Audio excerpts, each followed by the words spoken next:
When the Earth Cries. How war harms nature. We all know war destroys homes, cities, and lives. But war also harms something else, something silent.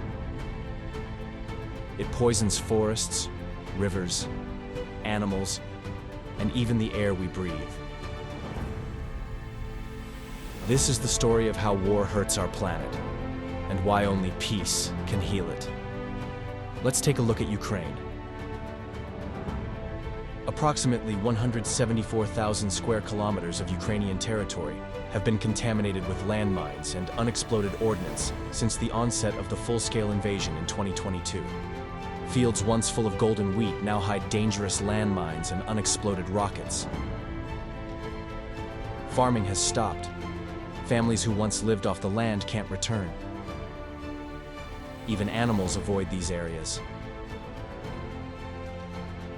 This damage is not just temporary. A single rocket can leave soil poisoned for decades. Children will grow up in places where nothing grows. War changes the land forever. But that's not all. When rockets explode near factories, warehouses, or gas stations, they release toxic chemicals. In Ukraine, more than 1,500 cases of water pollution were reported just last year. Rivers like the Dnipro and Siversky Donets are now carrying oil, heavy metals, and other poisons downstream. Fish die. Birds stop nesting. People can't drink or bathe. In some villages, families are forced to rely on bottled water for months or even years. After the destruction of Ukraine's Kakhovka hydroelectric power plant by the Russian army in 2023, contaminated water flooded tens of thousands of hectares.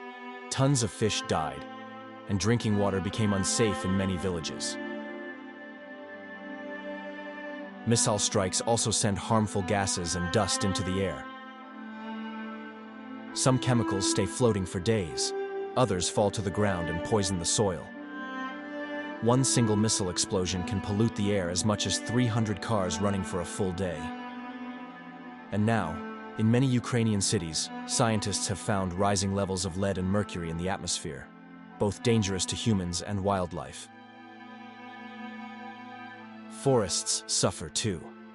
When fires break out during attacks, thousands of trees go up in smoke. Parks become battlegrounds. Wildlife is scared away or killed. Ukraine's nature reserves have been hit hard.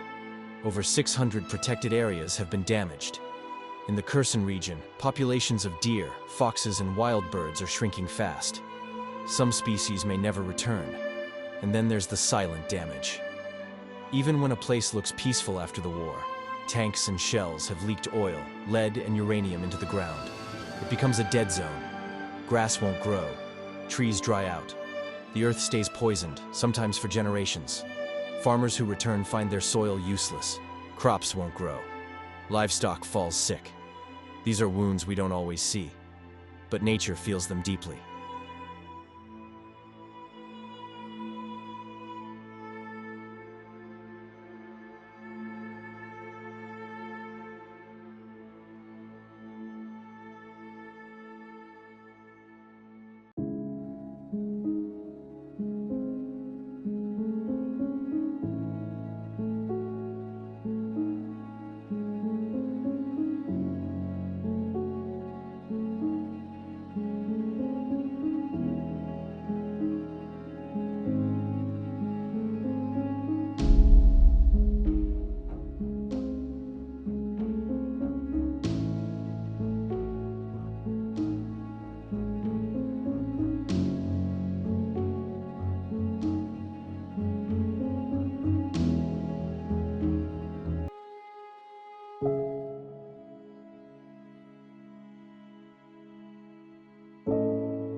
But nature is strong, and so are people.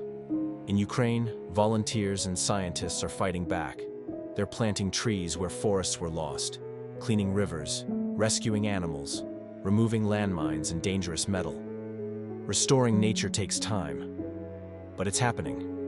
When people come together to protect the planet, hope grows again. This is why peace matters, not just for people, but for the planet. Because war doesn't only destroy buildings or take lives, it wounds everything around us: the air, the trees, the animals, and the water. We need peace to give Earth time to heal, to let rivers run clean, to let forests grow, to let children play on safe ground again.